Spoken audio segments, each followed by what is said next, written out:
The airport was busy, passengers moving in every direction, but all eyes turned when it happened. A sharp slap echoed through the boarding gate.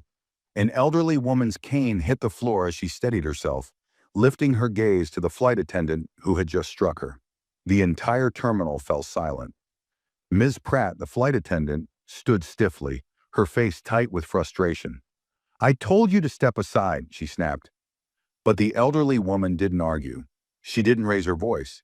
Instead, she bent down, picked up her cane, and looked Miss Pratt directly in the eyes. And with a quiet, steady voice, she said something that sent a chill through the air. "You just made the worst mistake of your life." Before we start the story, comment below where in the world you are watching from today. And if you enjoy this story, don't forget to subscribe for more. The airport lounge had a quiet hum, filled with the soft clinking of coffee cups and the occasional murmur of conversations.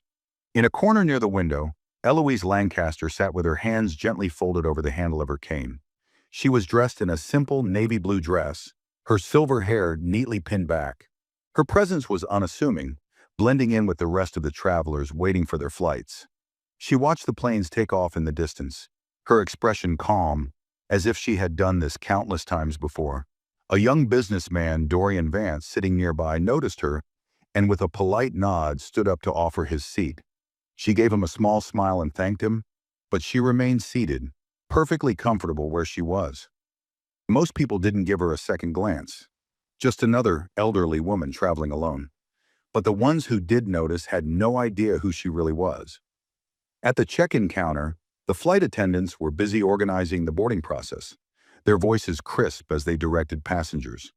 Among them, a tall woman with sharp features and a name tag that read, "Ms. Pratt," moved with an air of authority. She had been working in first class for years and carried herself like she owned the section. She scanned the passengers in the lounge with a quick, practiced eye, noting who looked like they belonged in first class and who didn't.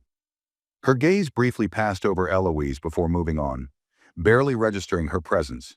She was more focused on the well-dressed business executives and high-profile travelers who would be expecting top-tier service. When the first-class boarding announcement was made, Eloise slowly rose to her feet, adjusting her grip on her cane before making her way toward the gate. She walked with steady steps, unhurried, as if she had all the time in the world. Passengers around her weaved through the line, eager to get to their seats. As she reached the entrance, she handed her ticket to Miss Pratt, who barely glanced at it before stopping her with a firm hand. "Ma'am, this is the first-class line," Miss Pratt said, her tone polite but clipped.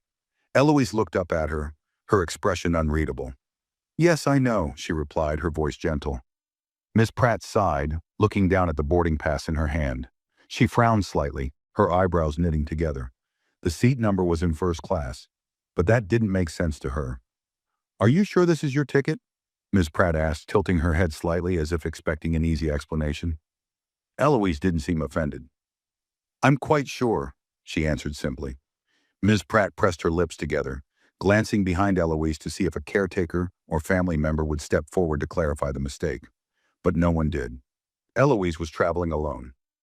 Ms. Pratt exhaled, shaking her head. "There might have been an error. First class is reserved for certain passengers," she said carefully, as if explaining to a child. "Economy boarding is over there." She pointed toward the other gate, her patience already thinning. Eloise didn't move. She looked at Miss Pratt with the same calm expression, not arguing, not raising her voice. "There is no mistake," she said after a moment. "This is my seat." Miss Pratt's jaw tightened. She had seen this before. Passengers trying to sneak into first class with fake tickets, travelers getting upgrades they didn't pay for. She had no patience for it. With a sharp sigh, she held the ticket up toward the overhead lights, checking for any signs that it wasn't real. "I don't know how you got this," she muttered under her breath, shaking her head. "But you can't sit here." The line behind them was growing. A few passengers watched the exchange, some with curiosity, others pretending not to notice. One or two exchanged glances, shifting uncomfortably. Dorian, the young businessman who had offered Eloise a seat earlier, hesitated, looking like he wanted to say something, but he stayed silent. Miss Pratt's voice grew firmer. "I don't have time for this," she snapped. "Step aside." When Eloise still didn't move, Ms. Pratt's patience snapped. With a sudden, sharp motion, she slapped Eloise's hand away from the counter. The impact wasn't hard, but the sound rang through the quiet gate like a crack of lightning. Eloise's cane slipped from her grasp, clattering onto the polished floor. A hush fell over the passengers. A few gasped. One woman, Teresa Langley, covered her mouth in shock. Dorian stiffened, his eyes widening. But Ms. Pratt didn't seem to care. "I told you to move," she said coldly. Eloise bent down slowly, her hands steady as she reached for her cane. There was no anger in her face, no sign of distress. She straightened up with careful grace, her gaze settling on Ms. Pratt with an intensity that made the flight attendant take a half step back. The silence stretched between them, thick and suffocating. Then in a voice so calm it sent a chill through the air, Eloise spoke. "You just made the worst mistake of your life." Ms. Pratt scoffed, shifting uncomfortably under Eloise's steady gaze. "Ma'am, I don't have time for games," she said, her voice laced with impatience. "If you don't move, I'll have security escort you out." The murmurs in the crowd grew louder. Dorian clenched his jaw, debating whether to step in. Teresa, the woman who had gasped earlier, looked around at the other passengers, as if hoping someone would speak up. But no one did. They simply watched, waiting to see how it would unfold. Eloise remained where she was, unshaken. She slowly lifted her cane, gripping the handle with a quiet confidence that made Ms. Pratt's irritation deepen. "I am sitting in first class," Eloise said, her voice still composed, "and I am boarding this flight." Miss Pratt let out a sharp breath, her patience running thin. "Unbelievable," she muttered under her breath. Without another word, she turned to a younger flight attendant standing nearby. "Leah, call security," she ordered. Leah hesitated, her eyes darting between Ms. Pratt and Eloise. Something about this didn't feel right. The older woman wasn't acting like someone who had made a mistake. She wasn't panicked or scrambling for excuses. She was calm, too calm, but Ms. Pratt's glare was hard to ignore. Before Leah could reach for the intercom, a deep, commanding voice interrupted. "That won't be necessary." Everyone turned. A senior airline official, Gerald Whitaker, strode toward them, his suit neatly pressed, a badge clipped to his chest. His face was unreadable, but there was an undeniable weight to his presence. He didn't even glance at Miss Pratt before addressing Eloise directly. "Mrs. Lancaster," he said with quiet respect, "apologies for the delay. Your seat is waiting for you." Miss Pratt blinked, her mouth opening slightly before closing again. "Wait, what?" Gerald finally turned to face her, his expression cool. "Step aside, Miss Pratt." The silence that followed was deafening. Miss Pratt swallowed hard, her throat dry. Something was very, very wrong. Ms. Pratt stiffened, her fingers tightening around the boarding pass still clutched in her hand. "There has to be some kind of mistake," she said, forcing a strained chuckle. "I mean, Gerald cut her off with a sharp look. "There is no mistake." His voice was even, but the authority in his tone sent a chill through Ms. Pratt. "Step aside." Leah, still frozen in place, felt a sinking weight in her stomach. She wasn't sure what was happening, but she knew this wasn't just a simple misunderstanding. Teresa Langley, still standing near the boarding line, exchanged wide-eyed glances with Dorian. The crowd was no longer just murmuring. They were outright whispering now, passengers leaning toward each other in quiet speculation. Ms. Pratt's face burned as she looked between Gerald and Eloise. The elderly woman was completely composed, watching the scene unfold with an unreadable expression. Something about her calmness made Ms. Pratt's nerves fray even more. Trying to regain control, she squared her shoulders. "I was just following protocol," she insisted. "There was an issue with the ticket." Gerald's eyes narrowed. "Did you check the system before removing her from the boarding line?" Ms. Pratt hesitated. She had scanned the ticket, yes, but she hadn't actually checked the system. She had just assumed. The realization made her stomach twist. Gerald didn't wait for an answer. "Escort Mrs. Lancaster to her seat," he instructed Leah. His tone left no room for argument. Leah nodded quickly, stepping forward. "Right this way, ma'am," she said softly. Eloise gave Miss Pratt one last look before following Leah through the gate. Her steps were slow but deliberate, her cane tapping lightly against the floor. As she passed the crowd of passengers, they parted for her like water around a stone. Miss Pratt felt her pulse hammering in her ears. Then Gerald took a step closer to her, lowering his voice so only she could hear. "When this flight takes off, I suggest you prepare for a very serious conversation." Ms. Pratt swallowed hard. She could feel the weight of every set of eyes on her, burning into her like a spotlight. The ground beneath her suddenly felt very, very unsteady. Ms. Pratt stood frozen as Gerald walked away, his words lingering in the air like an invisible noose tightening around her. Her pulse pounded in her ears, her confidence now shaken. The other passengers slowly turned back to their own matters, but a few still threw curious glances her way. She knew what they were thinking. What had she done? Leah guided Eloise through the jet bridge, her movements careful and respectful. Unlike Miss Pratt, she hadn't dismissed the elderly woman. Something about Eloise's presence felt different, and now with the way Gerald had spoken to her, Leah was certain of it.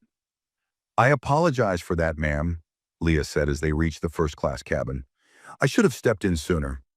Eloise gave a small smile, settling into her seat with practiced ease. "It's quite all right, dear," she said, adjusting her cane beside her. "I've dealt with people like her before." Leah hesitated, lowering her voice. "Who exactly are you?" Eloise's eyes twinkled with something unreadable, but she didn't answer. Instead, she simply leaned back, comfortable, as if she belonged there more than anyone else. Leah didn't press further. She simply nodded and stepped away, though curiosity buzzed in her mind. Meanwhile, at the front of the plane, Ms. Pratt forced herself to move, heading toward the galley with stiff, robotic steps. She needed a moment to breathe, to think. What had just happened? Why had Gerald reacted like that? And why had that old woman walked away as if she had won something? She reached for a cup of water with shaking hands, her mind racing. Then, before she could take a sip, the intercom crackled to life. "Ms. Pratt, please report to the cockpit immediately." The paper cup crumpled slightly in her grip. Her throat went dry. She had never been called to the cockpit before a flight. Whatever was happening, it wasn't good. Ms. Pratt's legs felt heavy as she made her way to the cockpit, her mind running through every possible reason she could be summoned. Maybe it was just a procedural issue. Maybe Gerald wanted a private word before the flight took off. But deep down, she knew better. She stepped inside and the tension hit her instantly. The captain, Nigel Dawson, sat in his seat, his hands resting calmly on the controls, but his eyes were sharp. Next to him, on the in-flight operations screen, was Robert Ellington, one of the highest-ranking executives in the airline's corporate office. His expression was unreadable, but his presence alone sent a wave of panic through Ms. Pratt. Gerald stood to the side, his arms crossed. The moment she entered, the silence in the cockpit felt suffocating. "Ms. Pratt," Robert's voice came through the speakers, steady but firm. "I need you to explain why you refused a first-class passenger her seat." Ms. Pratt's mouth went dry. I didn't refuse," she stammered. "I thought there was a mistake with her ticket." Robert's head tilted slightly. "Did you verify that mistake before asking her to step aside?" Ms. Pratt hesitated. Captain Dawson sighed, rubbing his temple. Gerald, however, was less patient. "Answer the question," he demanded. Ms. Pratt swallowed hard. "Number I assumed there was an issue." Robert exhaled through his nose. "Ms. Pratt, do you know who that woman is?" Ms. Pratt's fingers twitched against her uniform. Her mind scrambled, trying to piece together what she had missed. She was just some old woman, just another passenger. Right? Seeing her hesitation, Robert's voice dropped lower, colder. "Her name is Eloise Lancaster. She is the chairwoman of this airline." The words hit like a slap. Miss Pratt felt the air in her lungs vanish. Captain Dawson glanced at her, his expression unreadable. Gerald, on the other hand, didn't bother hiding his disapproval. Robert's voice came again, slow and deliberate.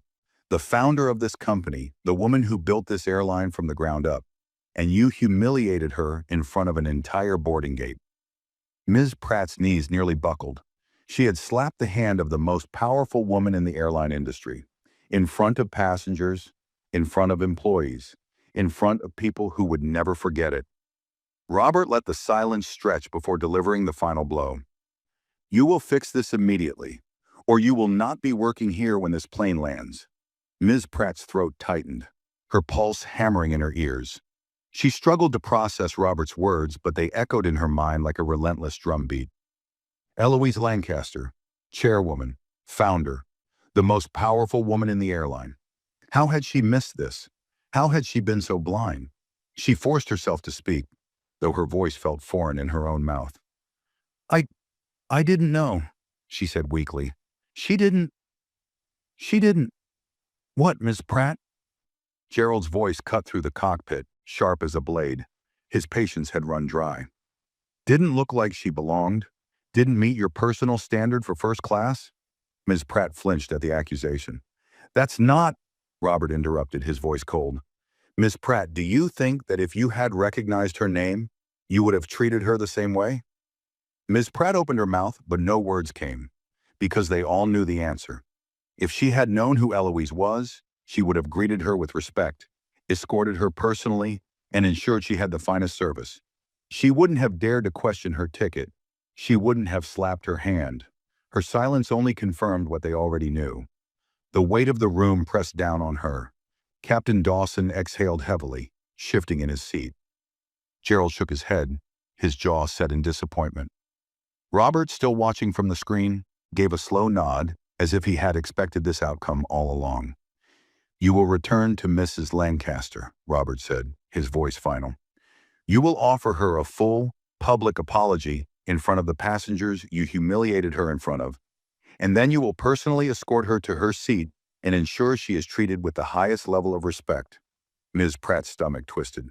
Sir, This is not a request, Robert said sharply. This is the only thing standing between you and immediate termination. If you refuse, you will not finish this flight in uniform. Ms. Pratt knew she had no choice. Shame burned through her as she nodded stiffly. Understood, she whispered. Gerald didn't move. Captain Dawson didn't speak. No one offered her a shred of sympathy. Her body felt heavy as she turned on her heel and made her way out of the cockpit.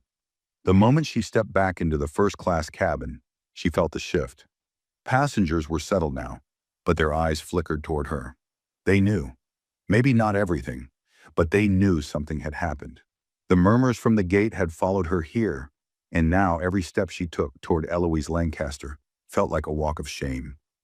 Eloise sat comfortably in her seat, her posture relaxed, her cane resting beside her. Leah stood nearby, watching cautiously, uncertain what was about to unfold. Miss Pratt stopped beside Eloise, her hands trembling slightly as she forced herself to speak the words she never thought she'd have to say. Mrs. Lancaster. Her voice cracked, but she swallowed the lump in her throat and tried again. I need to apologize for how I treated you earlier. Eloise slowly turned her head toward her.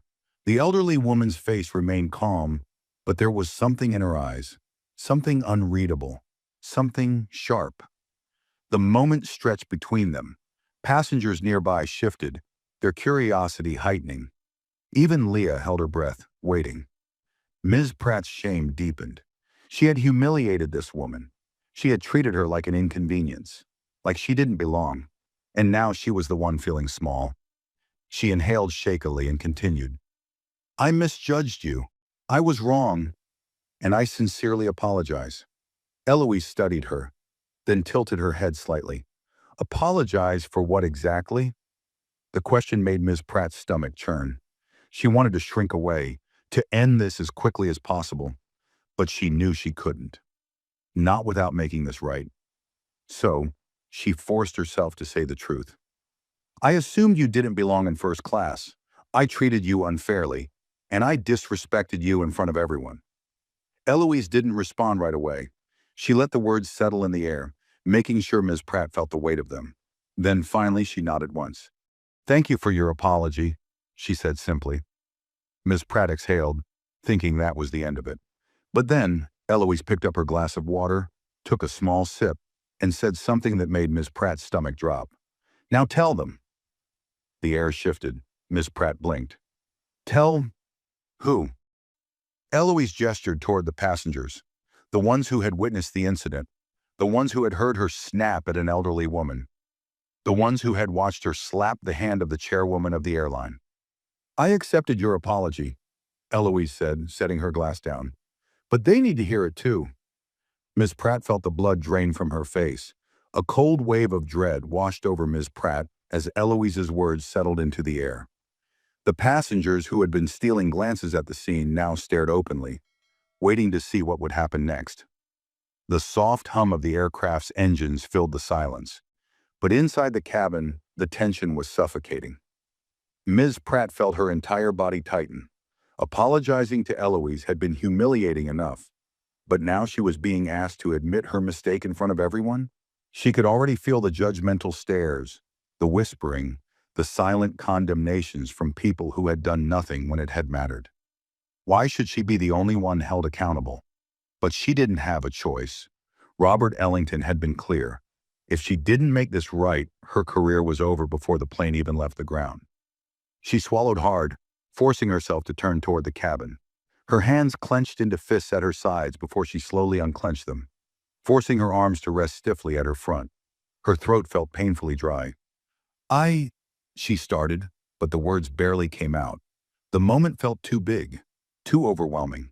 Her gaze flickered toward Gerald, who now stood at the front of the cabin, watching her with arms crossed.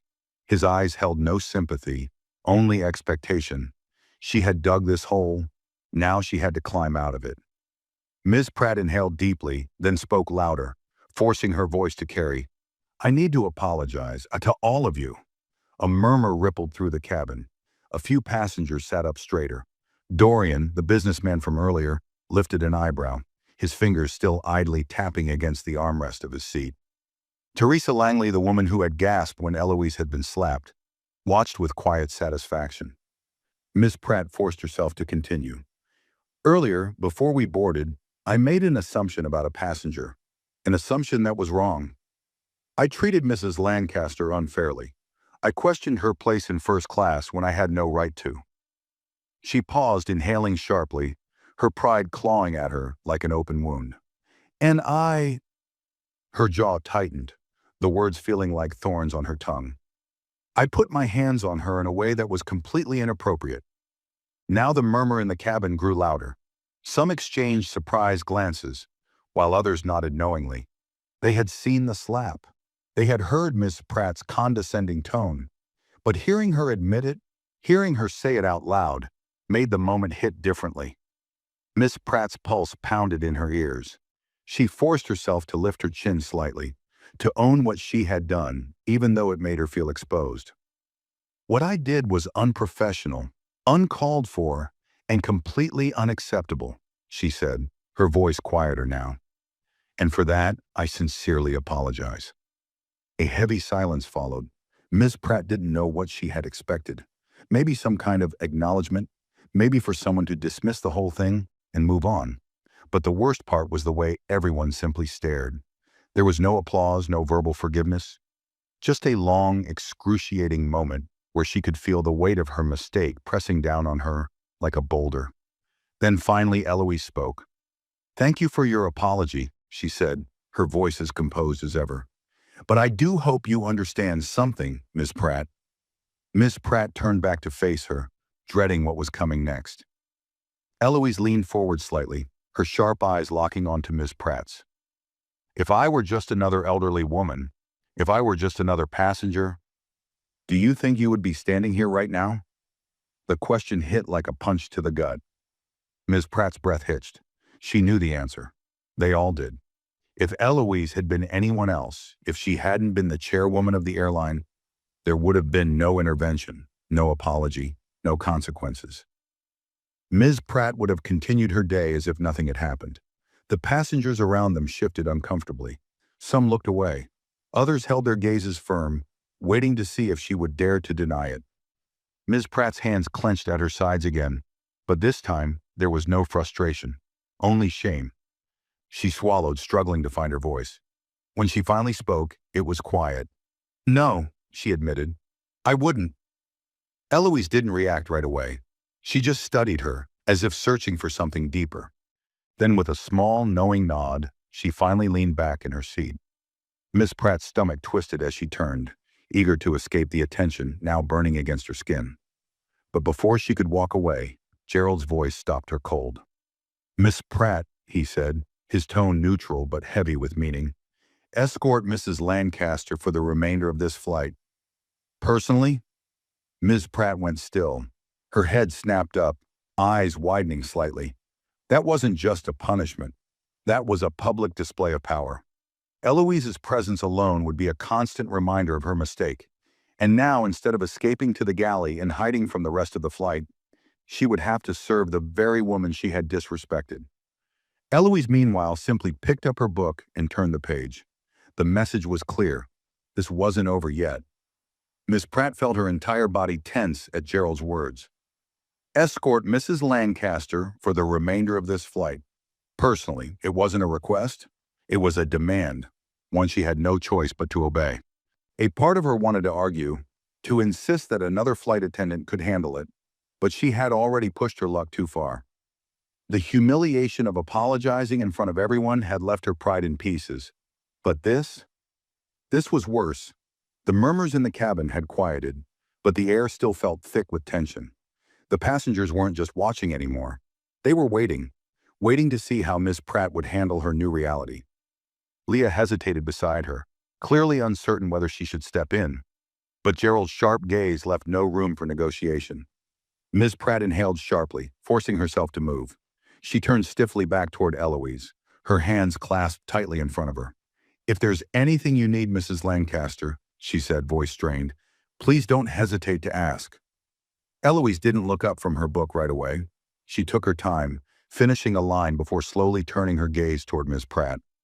There was no smugness in her expression, no satisfaction, just the same calm authority she had carried from the start.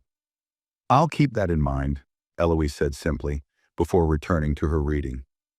The dismissal was clear. Miss Pratt felt her face burn as she turned, forcing herself to stand near the front of the cabin, where she would be visible to everyone. No escape, no hiding. Gerald, satisfied, gave her a final glance before stepping toward the cockpit. Leah lingered for a moment, giving Miss Pratt a look that was hard to read. Pity, maybe? Or something else. "I can help if you need me to," Leah offered quietly. Miss Pratt clenched her jaw. She didn't need Leah's sympathy. "I have it handled," she muttered. Leah nodded, but didn't look convinced. With one last glance toward Eloise, she walked away, leaving Miss Pratt standing awkwardly by herself. She could feel the eyes on her, passengers sneaking glances, pretending to be occupied with their in-flight magazines or screens, but still very much aware of what had just unfolded. Dorian Vance, the businessman from earlier, didn't even bother pretending. He studied her openly, tapping a slow rhythm against his armrest. His expression wasn't mocking, but it wasn't entirely sympathetic either. It was like he was watching a lesson unfold, one that he wasn't sure Ms. Pratt had fully learned yet. Ms. Pratt forced herself to stand tall, though her insides felt twisted into knots. She had never felt so small. As the flight continued, Ms. Pratt did her best to ignore the weight of the humiliation pressing down on her. She kept moving, kept working, forcing herself to go through the motions as if nothing had happened. But she couldn't ignore Eloise. Every time she walked past her seat, the presence of the elderly woman felt larger than life. Not because she was doing anything. She was simply existing, sitting there reading, sipping her water, occasionally glancing out the window. But every now and then, her eyes would flicker toward Miss Pratt. Just for a second. Not in malice, not in anger. Just watching. And somehow, that was worse. At one point, Miss Pratt brought a fresh tray of drinks through the first-class cabin, carefully setting them down in front of passengers. As she reached Eloise's seat, she hesitated, debating whether she should say something or simply place the drink down and leave. Eloise glanced up at her, her face unreadable. I brought you some fresh water," Miss Pratt finally said, her voice quieter than usual. Eloise nodded, setting her book down. "Thank you." Miss Pratt reached forward to place the glass on the table, but her hands weren't as steady as they should have been. The glass wobbled slightly before landing with a soft clink. She never fumbled, not with service, not with simple tasks. But now her hands trembled ever so slightly, and Eloise noticed. Miss Pratt pulled her hands back quickly, straightening her posture. But before she could walk away, Eloise spoke again. "You've been with this airline for a long time, haven't you?" Miss Pratt stiffened.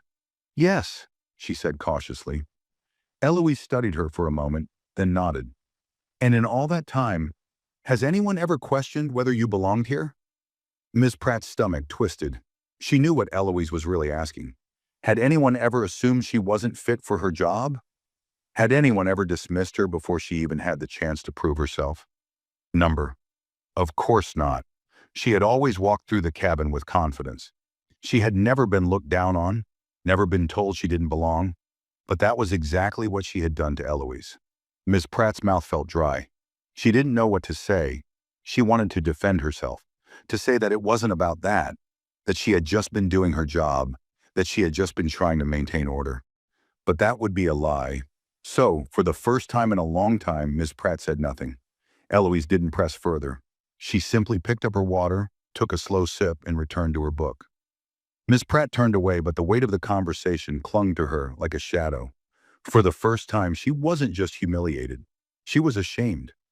Miss Pratt moved through the first-class cabin like a ghost, her mind buzzing with thoughts she couldn't escape. Every step felt heavier.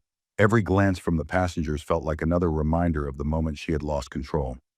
She had spent years commanding respect on flights, making sure everything ran efficiently, ensuring passengers followed the rules. But now she was the one who had been put in her place. She tried to focus on her work, pouring drinks, straightening trays, offering forced smiles to passengers who still looked at her with lingering curiosity. But no matter what she did, her mind kept circling back to Eloise's words. And in all that time, has anyone ever questioned whether you belonged here?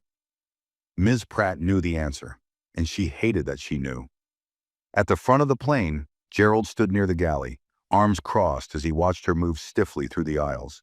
She could feel his eyes on her, tracking every mistake, every hesitation. "You're struggling," he finally said when she reached the galley. Ms. Pratt bristled at the comment. "I'm fine," she muttered, reaching for a tray of refreshments. Gerald let out a slow breath, shaking his head. "Number. You're not."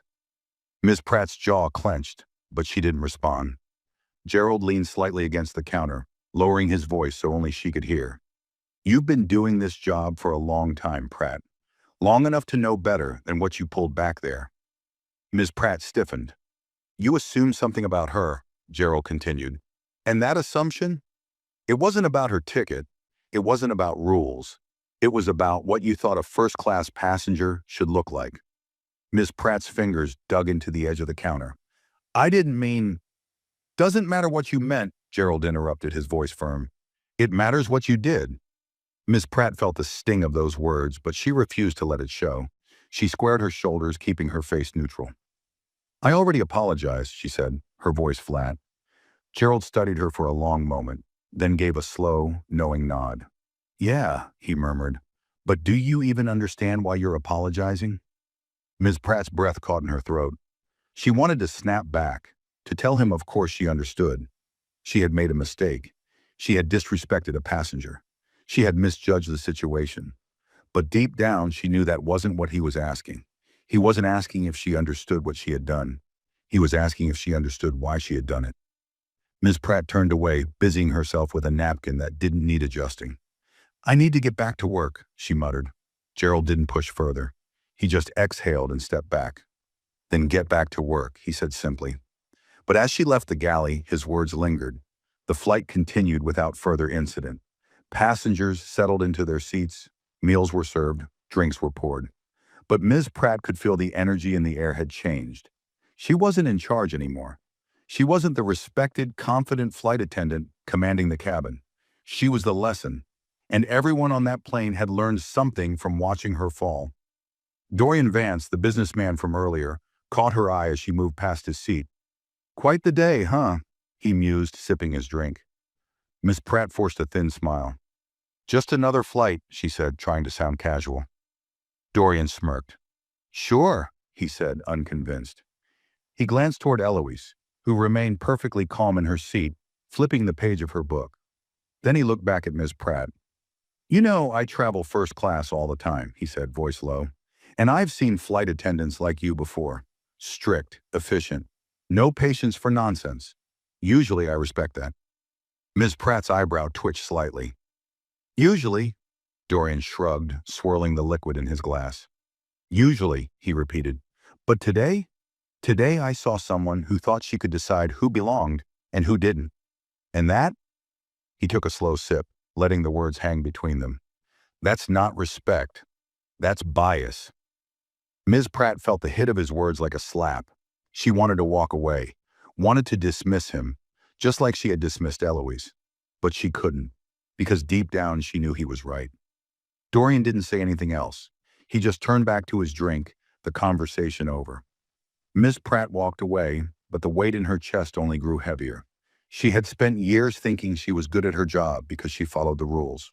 But today she realized she had been following her own rules, ones that had nothing to do with the airline's policies and everything to do with her own assumptions. And now she was paying for it. Ms. Pratt moved through the cabin with a stiffness she couldn't shake, her mind tangled in thoughts she didn't want to confront. She had spent years believing she was the kind of flight attendant who upheld standards, who maintained order, who kept things running smoothly. But today she had been forced to see something else, that she had used those standards as an excuse for her own biases. She hated how easily Dorian's words had cut through her. That's not respect. That's bias. He had said it so plainly, so matter-of-fact, as if it were obvious. And maybe it had been, to everyone except her. She reached the galley, pressing her hands against the counter to steady herself. The hum of the aircraft filled the silence, but in her head she could still hear Gerald's voice, Dorian's voice, Eloise's voice, all echoing the same truth she didn't want to face. She had been wrong, not just about Eloise, but about how she saw people. She had looked at Eloise and made an assumption before the older woman had even opened her mouth. She had decided without thinking that Eloise wasn't supposed to be in first class. And if Gerald hadn't stepped in, if Eloise hadn't been Eloise Lancaster, nothing would have happened. The realization hit like a gut punch. Her fingers curled against the cool metal of the counter. What did that say about her? The intercom crackled to life, snapping her from her thoughts. The captain's voice came through, calm and steady. Ladies and gentlemen, we are beginning our descent. Please return to your seats and fasten your seatbelts.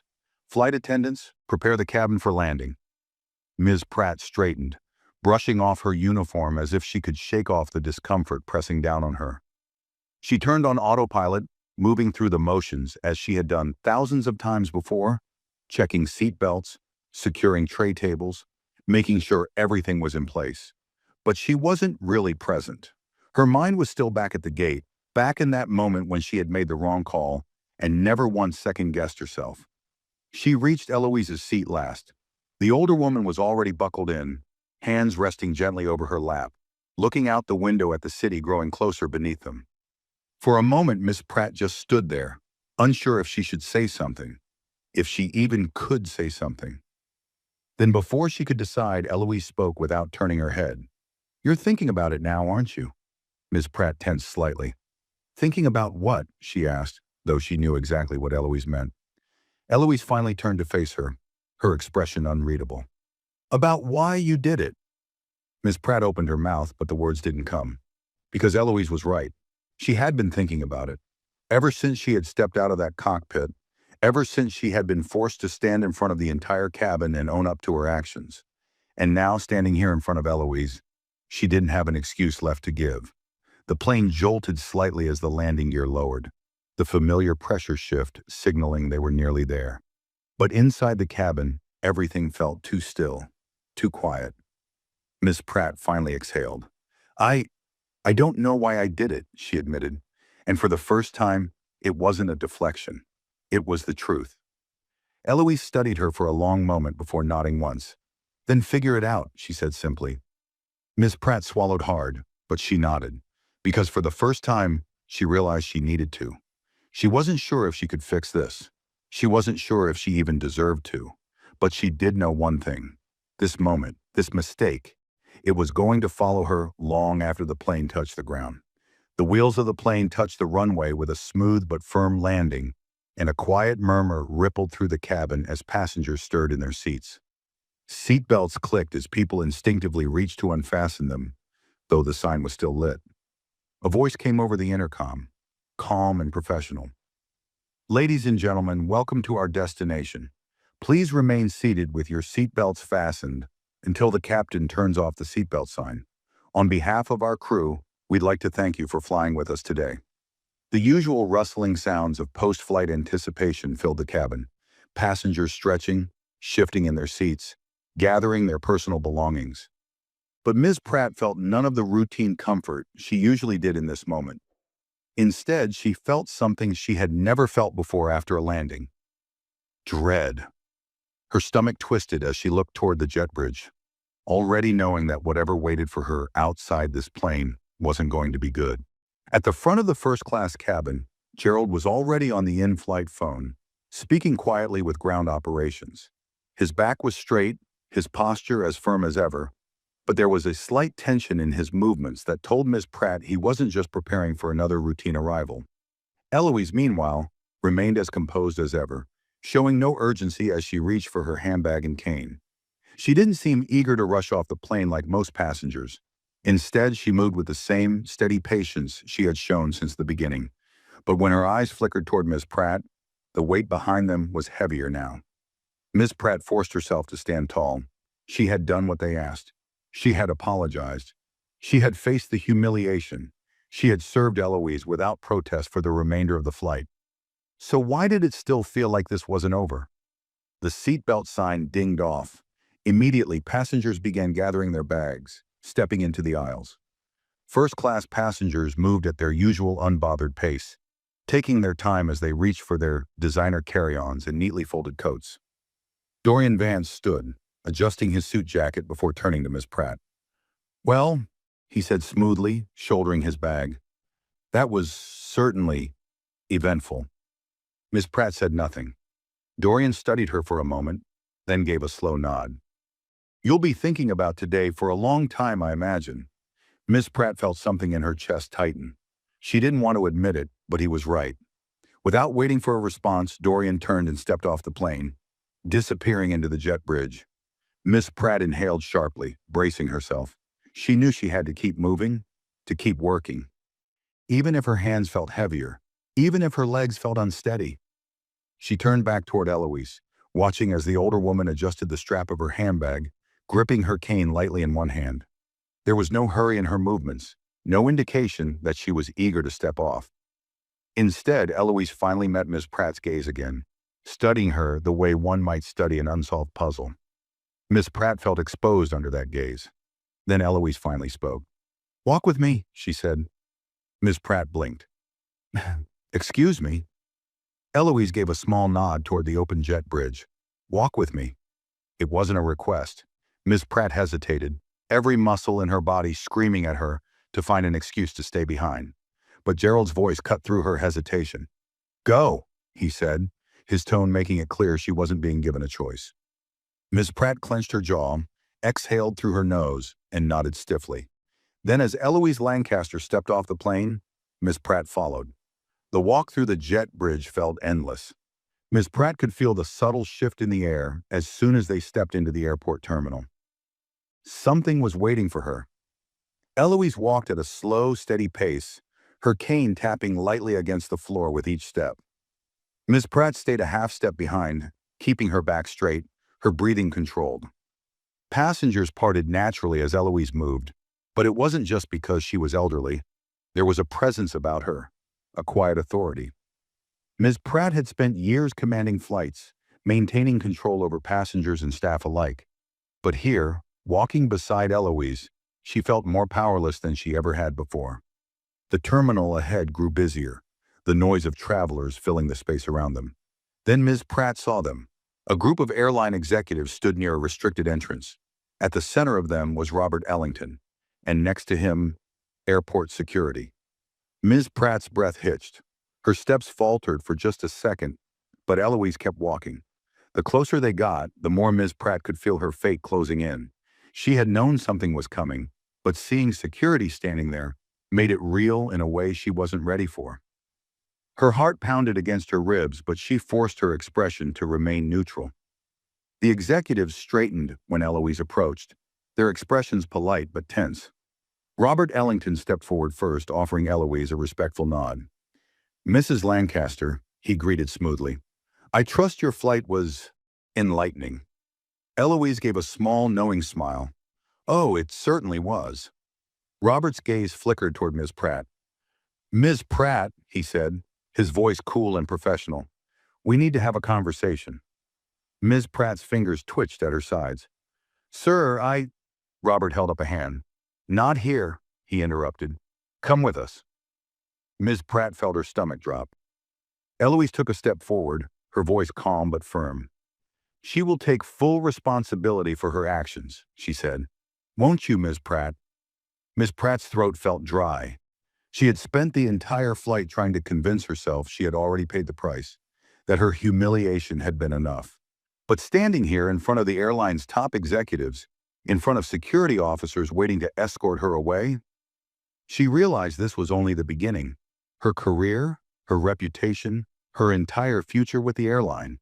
It was all about to be decided, and for the first time, she wasn't sure if there was any way to salvage it. Ms. Pratt stood frozen, her mind barely able to process the situation unfolding around her.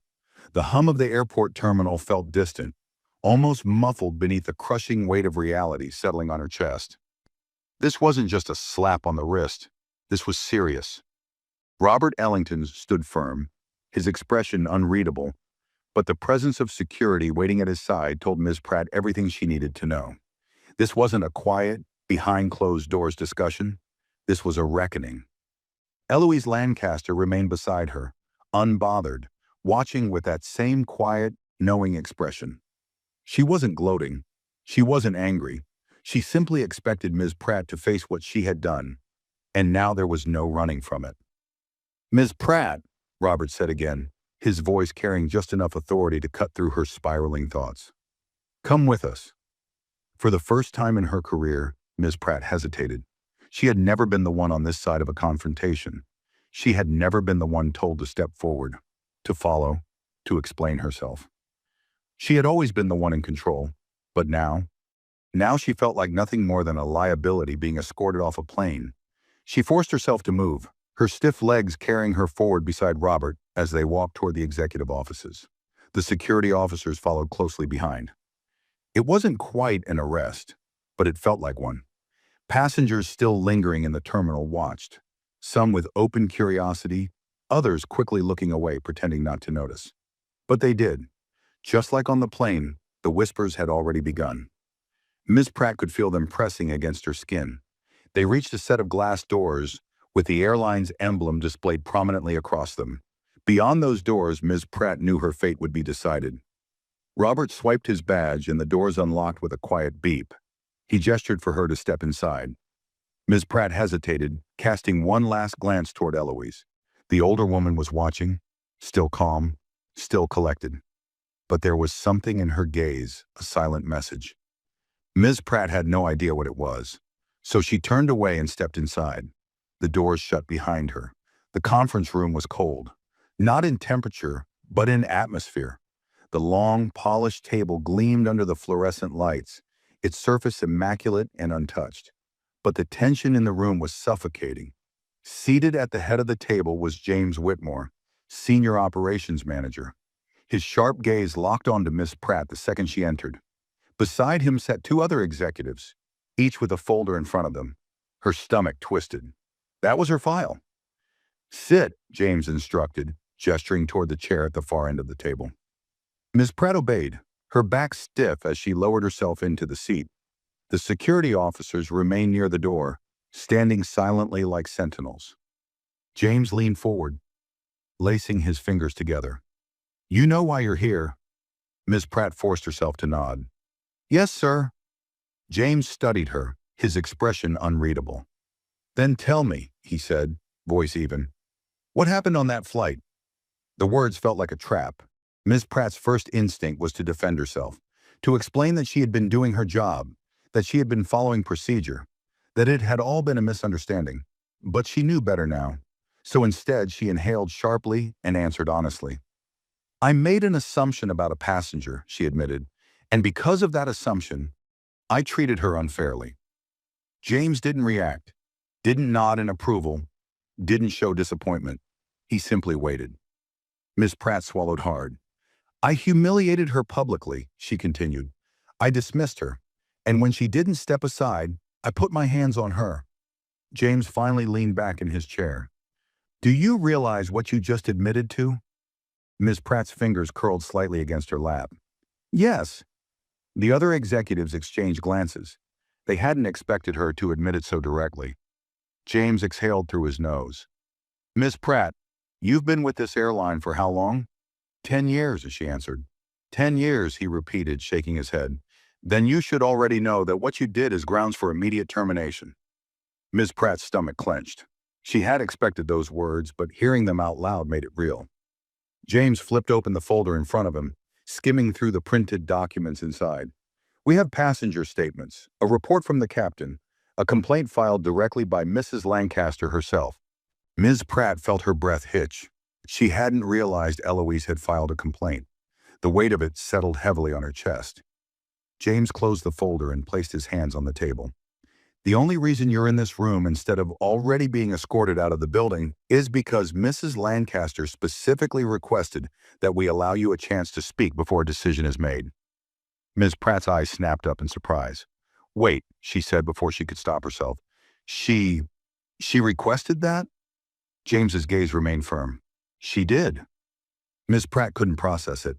After everything she had done, after how she had treated Eloise, why would the older woman fight for her to have a chance to explain herself? She turned slightly, glancing toward the glass doors. Through them, she could see Eloise seated in the lounge outside, waiting, still watching. Ms. Pratt didn't understand. But for the first time since stepping into the room, she felt something new.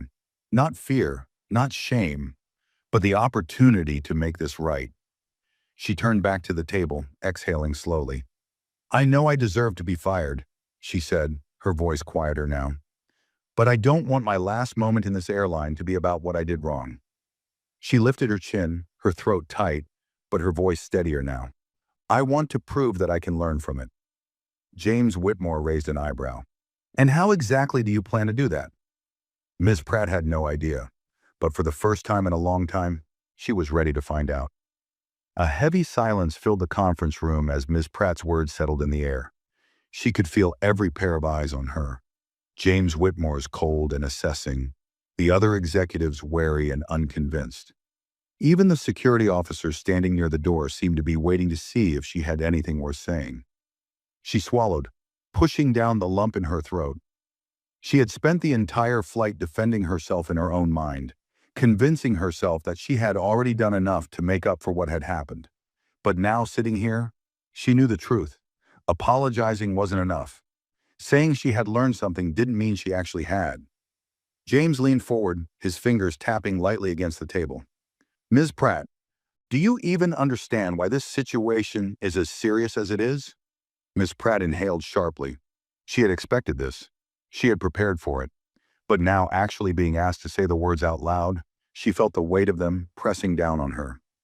She thought back to the moment she had stopped Eloise at the gate, the way she had dismissed her so easily, the way she hadn't even bothered to check the system, because in her mind, she had already decided that Eloise Lancaster did not belong in first class. That was the truth, and that truth was ugly. Ms. Pratt straightened her posture, forcing herself to own it. I thought I was just following protocol, she admitted, but I wasn't. James raised an eyebrow. Then what were you doing? Ms. Pratt exhaled slowly. I was making a decision based on my own assumptions. The room remained silent, but she could feel the shift. She hesitated, but only for a moment, because for the first time, she wasn't afraid to say it out loud. I looked at Mrs. Lancaster, and I assumed she wasn't supposed to be in first class, she said. I didn't check her ticket properly. I didn't listen when she tried to correct me. And when she didn't move, I let my frustration take over, and I put my hands on her.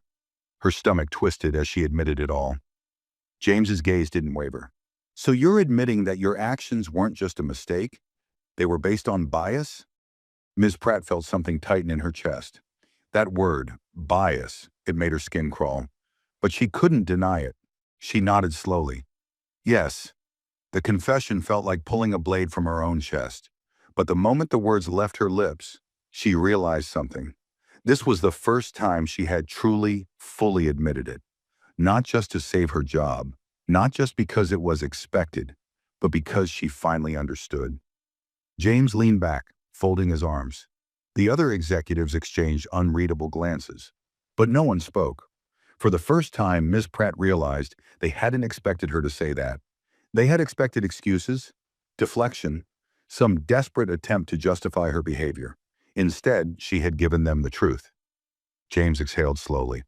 "And now?" he asked. Ms. Pratt blinked. "Sir? What do you plan to do now?" he asked, his gaze steady. "You say you want to prove you've learned something, but words mean nothing unless there's action behind them." Ms. Pratt hesitated. What could she do? The damage was already done. The passengers had seen what happened. The airline's reputation had been put at risk. She had already lost their trust. And yet, she didn't want this to be the end of her story. She inhaled deeply, gathering her thoughts. "I don't expect to walk out of here with my job," she admitted, "and I don't expect forgiveness either. But if I'm given the chance, I want to help fix the kind of environment that made me feel justified in what I did." James's expression remained neutral, but he didn't interrupt. Ms. Pratt swallowed, forcing herself to continue. "This airline teaches us about policies, about safety, about service," she said. "But I don't think I ever really understood what it meant to serve all passengers equally. I thought I did, but I didn't. And if I'm allowed to stay, I want to be part of changing that." The room was silent. Ms. Pratt didn't know if she had said the right thing, but it was the only thing that felt real. James studied her for a long moment before finally speaking. "Wait outside," he instructed. Ms. Pratt nodded, rising stiffly from her seat. The security officers didn't move to escort her out this time. She took that as a small victory. As she stepped back into the waiting area, her breath felt shaky in her chest. And then she saw Eloise Lancaster, still seated, still waiting. Eloise turned her head, her eyes meeting Ms. Pratt's. And for the first time since this entire ordeal began, Ms. Pratt didn't feel like looking away.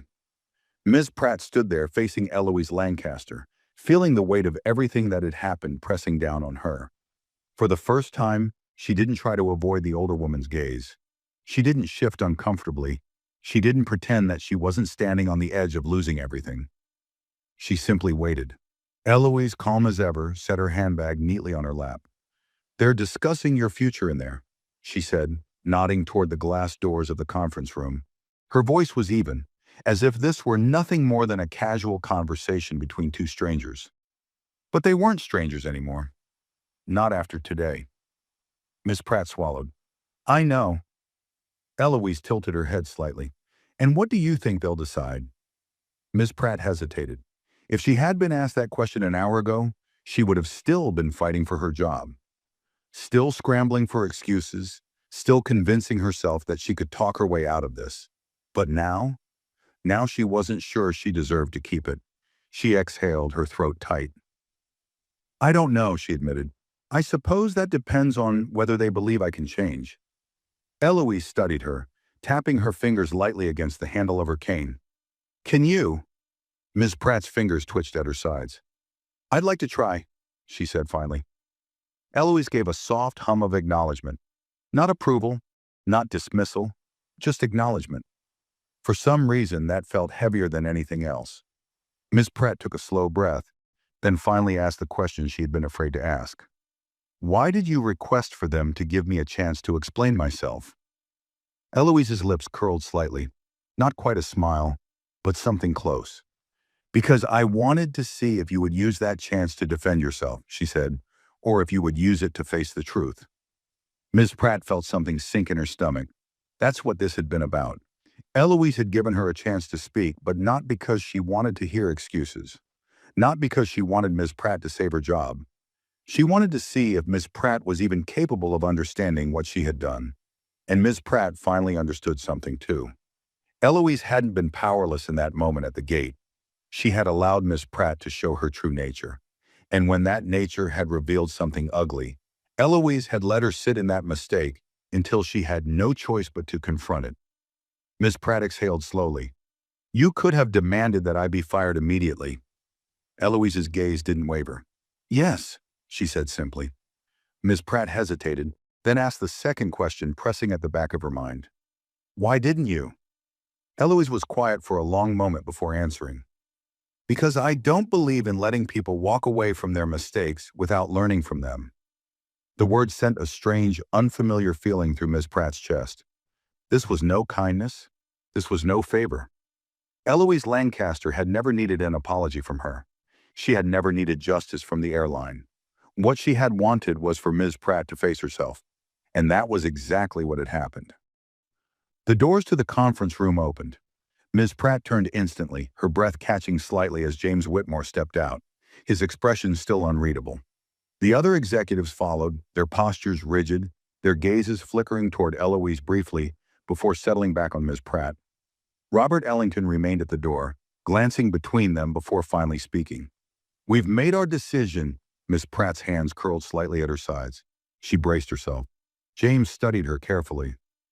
"Effective immediately, you are being placed on probation." Ms. Pratt's breath hitched. Probation? She had expected one of two outcomes. Either she would keep her job completely, or she would lose it. But probation meant something else entirely. It meant she was being given a chance. James continued, his voice firm. "You will undergo additional training, including leadership and anti-bias programs. Your role will be evaluated for the next 6 months. If at any point you fail to meet expectations, you will be terminated without further discussion." Ms. Pratt didn't know what to say.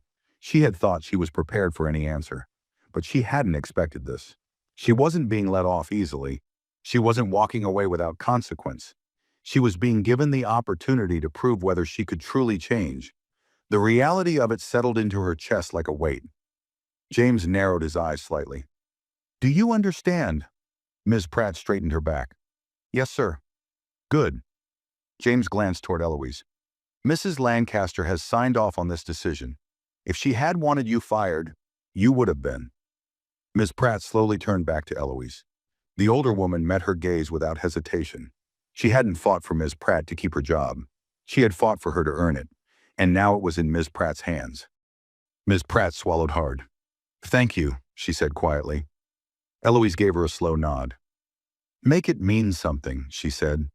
And then, with a quiet tap of her cane against the floor, she turned and walked away. Ms. Pratt stood there, watching as Eloise Lancaster walked away with the same steady grace she had carried throughout the entire ordeal. The rhythmic tap, tap, tap of her cane echoed softly against the polished airport floor, fading with each step until she disappeared into the crowd. For the first time since this all began, Ms. Pratt didn't feel resentment. She didn't feel anger. She didn't even feel relief. She felt small. Not in the way she had when she had been humiliated in front of the passengers. Not in the way she had felt when Gerald had called her out, but in the way a person feels when they realize just how much they still have to learn. She had spent years believing she knew everything there was to know about her job, believing she could read passengers before they even spoke, that she could tell exactly who belonged and who didn't, that she had the authority to determine the order of things. But she had been wrong, and Eloise Lancaster had let her see it. James Whitmore's voice pulled her back to reality. "Report to training headquarters first thing Monday morning," he said. "You'll receive further instructions then." Miss Pratt nodded stiffly. "Yes, sir." James gave one last glance toward her, then exchanged looks with the other executives before they turned and walked away, leaving Ms. Pratt standing there alone. She exhaled, slowly unclenching her fists. She had a second chance. But it wasn't a clean slate. It wasn't forgiveness. It was a test, one she wasn't sure she could pass. The airport buzzed with movement, passengers coming and going, oblivious to the lesson that had just unfolded in its halls.